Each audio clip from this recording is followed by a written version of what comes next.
Bismillahirrahmanirrahim. Assalamualaikum warahmatullahi wabarakatuh.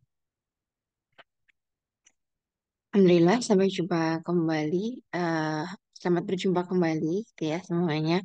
Semoga dalam keadaan sehat selalu dimanapun teman-teman berada dan dalam keadaan happy, semangat untuk kita bisa melanjutkan ini materi di pertemuan kelima ya untuk mata kuliah organisasi dan manajemen kesehatan.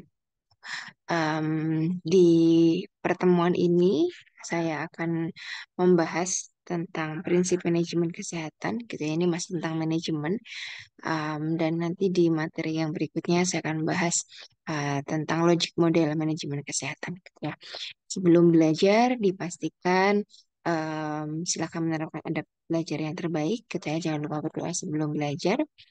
Bismillahirrahmanirrahim. Raditu billahi robba wa bil islami dina wa bi Muhammadin nabiyya wa rasula. Rabbi zidni ilma warzuqni fahma. Amin ya rabbal alamin. Oke, hari ini kita akan belajar tentang prinsip dasar manajemen kesehatan. Mungkin akan fokus ke prinsip dasar manajemen dulu gitu ya. Jadi mungkin teman-teman yang sudah sering berkecimpung di dunia organisasi mahasiswa atau ikut kepanitiaan, dia tidak akan asing lagi dengan prinsip-prinsip yang ada di manajemen ini, gitu ya. Nanti kita akan belajar bagaimana sebenarnya untuk melaksanakan sistem manajerial dalam sebuah tim, gitu ya, sehingga sebuah tim itu kerjasamanya, pembagian tugasnya bisa lebih efektif dan efisien, bisa lebih cerdas, gitu ya, sehingga tujuan organisasi akan lebih mudah untuk tercapai. Oke. Em, yang pertama, kita coba refresh kembali pemahaman kita sejauh ini tentang apa yang dimaksud dengan manajemen, gitu ya. Manajemen ini seluruh rangkaian proses yang mulai dari perencanaan, pengorganisasian, pengarahan, dan pengendalian sumber daya, baik itu sumber daya manusia atau SDM, material, dan juga finansial, untuk mencapai tujuan yang telah ditetapkan. Ya, kemarin kita belajar bahwa organisasi itu kan kumpulan dari sekelompok orang yang saling membagi tugas bekerja sama untuk mencapai tujuan, gitu ya. Nah, dalam manajemen ini juga ada bagian-bagiannya, ada part-partnya, ada step-stepnya. Nah, terkait bagaimana merencanakan, mengorganisasi itu mengatur, gitu ya, mengarahkan, mengendalikan berbagai macam sumber daya, gitu ya, supaya nanti semuanya bisa digunakan dengan sebaik mungkin, seoptimal mungkin untuk mencapai tujuan. Manajemen melibatkan beberapa fungsi utama.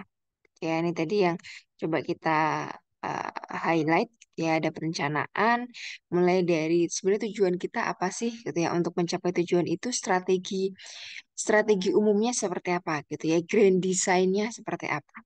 Kemudian pengorganisasian, di sini adalah proses mengatur, mengatur mulai dari membangun struktur organisasi, menetapkan tugas dan tanggung jawab, siapa melakukan apa, gitu ya. Kita coba mengalokasikan sumber daya, kita punya em, istilahnya pendapatannya kasnya seberapa, gitu ya. Kita punya SDM-nya siapa saja, kita punya peluang-peluang apa saja yang bisa dimanfaatkan, yaitu diatur di sini. Kemudian pengarahan. Pengarahan ini erat kaitannya dengan proses memimpin dan mengarahkan untuk mencapai tujuan. Jadi, nah nanti gaya kepemimpinan itu akan sangat signifikan berpengaruh di sini. Bagaimana memimpin, mengarahkan, gitu ya, memotivasi, kemudian memberikan contoh, gitu ya, menjelaskan karyawan-karyawan atau anggota-anggota dari tim untuk mencapai tujuan.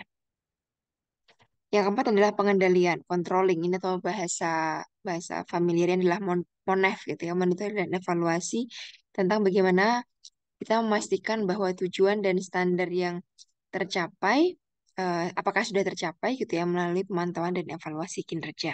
Jadi selama proses kita berupaya, kita perlu secara berkala memantau sejauh ini progresnya seperti apa sih, apakah sudah sesuai dengan timelinenya, apakah sudah sesuai dengan yang kita harapkan, apakah sudah muncul capaian-capaian yang kita inginkan, gitu ya. Nah, itu Kalau belum berhasil, kalau belum mencapai target, kira-kira apa masalahnya? Apakah karena kekurangan finansial? Apakah karena keterbatasan sumber daya, gitu kan? Atau karena faktor yang lainnya? Sehingga kemudian bisa diperbaiki dan juga ditingkatkan nanti capaiannya.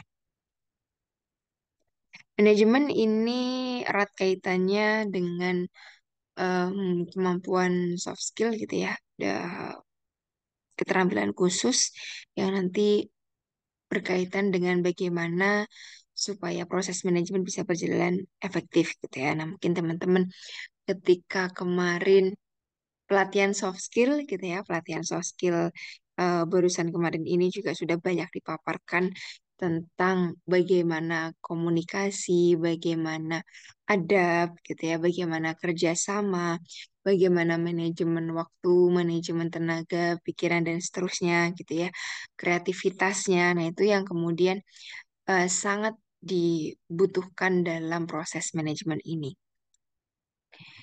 Ini beberapa keterampilan jika dijabarkan, keterampilan apa saja yang dibutuhkan dalam proses manajemen. Yang pertama adalah keterampilan konseptual. Ini berkaitan dengan kemampuan berpikir secara abstrak dan menganalisis sesuatu secara holistik. Ya, tadi kita ingat bahwa salah satu komponen di dalam proses manajemen ini adalah merencanakan tujuan. Gitu ya. Nah, jadi seorang manajer, seorang pemimpin di sini harus punya skill manajemen yang sifatnya konseptual. Dia mengkonsep, dia merancang tujuannya apa sih yang akan kita capai ke depannya gitu ya. Dari yang awalnya kita nggak punya keinginan apa-apa gitu ya, kemudian dirancang gitu ya secara abstrak dia punya cita-cita akan membangun ini gitu ya, konsepnya seperti ini dan menganalisis sesuatu secara holistik dari untuk mencapai cita-cita tadi gitu ya. Maka apa saja nih yang harus disiapkan gitu ya. Jadi semuanya difikirkan secara utuh supaya nanti bisa dijabarkan lebih lanjut secara operasional. Soft skill yang kedua adalah keterampilan interpersonal. Di sini berkaitan dengan kemampuan berkomunikasi dan bekerja sama dengan orang lain. Ini erat kaitannya kemarin ya dengan komunikasi. Gizi komunikasi interpersonal itu bagaimana kemudian engagement ke orang lain, gaining the trust orang lain gitu ya, membuat orang lain itu percaya dengan kita dan mau mendengarkan kita. Itu adalah kemampuan yang sangat dibutuhkan dalam proses manajemen. Yang ketiga adalah keterampilan teknis gitu ya. Kalau yang tadi pertama keterampilan yang abstrak ya, konseptual. Nah, kita juga perlu seorang manajer itu punya kemampuan teknis dalam rangka apa? Dalam eh, menganalisis atau menguasai pengetahuan dan keterampilan khusus dalam bidang pekerjaan tertentu. Artinya apa? Tadi kita merencanakan ingin membangun atau ingin membuat inovasi di posyandu katakanlah. Nanti di posyandunya ada pos khusus tentang educare misalkan edukasi apa namanya ke ibu ibu balita gitu ya dan juga anak-anak gitu ya. Kita pengen meningkatkan kualitas posyandu misalkan. Apa namanya ini dari tim tim dinas kesehatan gitu ya misalkan. Kemudian ada cita-cita gitu ya, punya cita-citanya bagus, idenya bagus, tujuannya bagus gitu ya. Nah, untuk menjabarkan cita-cita itu butuh keterampilan teknis. Seperti itu nanti tenaganya dari mana? Cari dananya dari mana? Apakah alokasi dari APBD, APBN? Siapa yang akan mengelola? Kemudian nanti kebutuhan materialnya akan dipenuhi dari siapa? Gitu ya. Jadi narasumbernya dari mana? Nanti pembagian waktunya seperti apa? Cara mengundang ibu-ibunya seperti apa? Oke, jadi secara teknis em, seorang manajer perlu untuk memiliki kemampuan itu. Yang keempat, keterampilan pengambilan keputusan. Di sini terkait bagaimana cara mengambil keputusan yang tepat berdasarkan informasi yang tersedia. Gitu ya. Jadi, jika ada situasi tertentu, maka seorang manajer perlu untuk punya keterampilan yang baik, yang bijak untuk mengambil keputusan sesuai dengan konteksnya, sesuai dengan situasinya. Oke, sekarang kita masuk ke logic model manajemen kesehatan. Ini intinya prosesnya seperti apa sih gitu ya, secara secara logis, urutan secara logisnya dalam manajemen kesehatan. Sebenarnya tidak hanya dalam kesehatan, di sini ini yang sangat banyak sekali digunakan dalam rumpun ilmu manapun gitu ya. Ada input, ada proses, dan juga ada sorry, ini O-nya ketinggalan nih, output dan outcome gitu ya. Jadi ada sumber dayanya, ada aktivitasnya, ada luarannya. Luarannya ada dua, yang jangka pendek ini output, yang jangka panjang ini outcome. Nah ini ya, jadi prosesnya ini prosesnya ya, logiknya ada input, proses, output, outcome, dan nanti bisa balik lagi ke input gitu ya, karena ini kan berupa siklus. Jadi kalau dilihat capaiannya belum berhasil, maka kembali lagi apa yang perlu dibenahi di titik awal. Kemudian nih input tadi ya, penjabarannya di bidang kesehatan. Elemen ini meliputi semua sumber daya yang dibutuhkan untuk menyediakan pelayanan kesehatan seperti tenaga medis, peralatan medis, obat-obatan, dana, sarana, prasarana gitu ya. Termasuk ini kalau misalkan di levelnya kebijakan manajemen kesehatan atau kebijakan kesehatan gitu ya. Kita perlu dana-dana peralatan, mungkin inputnya dari segi penelitian dan seterusnya. Nah, ini perlu direncanakan.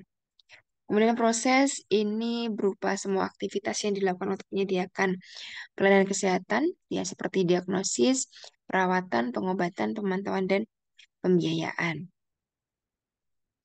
Output ini diartikan sebagai luaran jangka pendek, gitu ya, yang merupakan hasil dari pelayanan kesehatan yang disediakan. Gitu ya. Dapat juga diartikan sebagai penghujung dari aktivitas atau proses yang dilakukan. Ini contohnya, tadi kita pengen apa namanya meningkatkan status gizi bayi balita gitu ya di kecamatan mana gitu ya, di kelurahan mana gitu ya.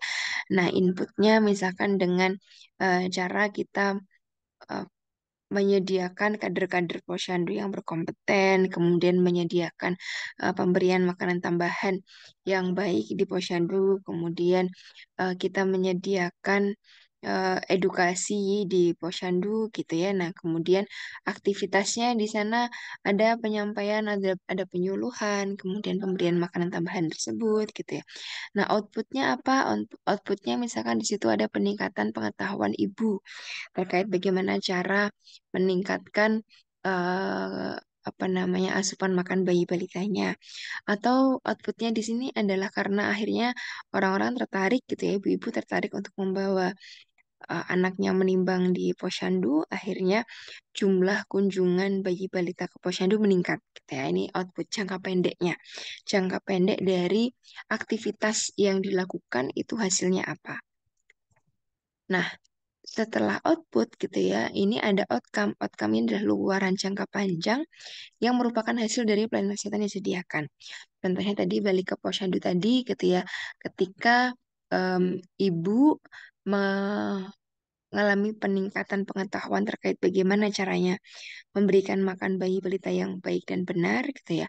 Ketika ada peningkatan motivasi untuk memeriksakan anaknya ke posyandu gitu ya, maka outcome-nya adalah peningkatan asupan makan bayi balita gitu ya dari makanan pendamping ASI yang diberikan oleh ibu atau pengasuhnya gitu ya, sehingga ada peningkatan status gizi misalkan outcome-nya ada dua gitu.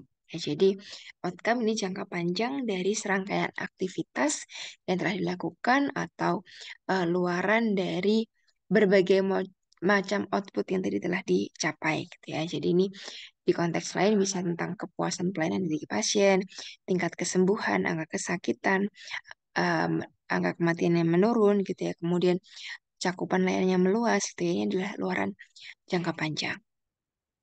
Nah, ini beberapa saya berikan contoh gitu ya, ini karena saya kemarin banyak beraktivitas di gizi atlet gitu ya, ini coba saya sampaikan bagaimana sih contoh dari penjabaran mulai dari input, proses, output, dan outcome ini pada konteksnya program peningkatan status gizi atlet gitu ya. Nah, ini inputnya di sini kita membutuhkan ahli gizi, kemudian akademisi sebagai peneliti, ada peran coach di sini, tim manajemen termasuk apa namanya, dia kalau di asrama, wali asramanya dan seterusnya, dan pihak pemerintahan. Dari pendanaan ada dana hibah dari penelitian atau riset, APBD dan APBN. Kemudian kita butuh juga peralatan pengukur status gizi untuk atlet gitu ya. Aktivitasnya apa yang dilakukan di proses ini? Mulai dari penggalian data status gizi, kemudian kita menyusun SOP, standar operasional prosedur, gimana sih seharusnya tata cara pelaksanaan gizi pada atlet gitu ya. Kemudian penyusunan ringkasan kebijakan. Nah, hasil dari aktivitas ini apa jangka pendeknya? Kita memperoleh data gambaran status gizi atlet di Indonesia. Kemudian disahkan itu tadi guideline-nya yang bisa di, dirujuk gitu ya oleh semua ahli gizi olahraga di Indonesia. Kemudian dari ringkasan kebijakan penempatan ahli gizi olahraga yang kemudian bisa ditindaklanjuti oleh berbagai macam sekolah olahraga gitu ya. Outcome-nya apa? Jangka panjangnya kita mengharapkan ada peningkatan status gizi atlet. Kemudian kita mengharapkan ada integrasi atau penggabungan pendampingan gizi atlet ini harus selaras dengan program yang dilakukan oleh tim penunjang lain. Ada dokternya, ada psikolognya, ada biomekaniknya, ada apa namanya coachnya juga gitu ya. Nah itu semuanya berjalan secara selaras untuk meningkatkan status gizi atlet dan juga performa olahraga atlet.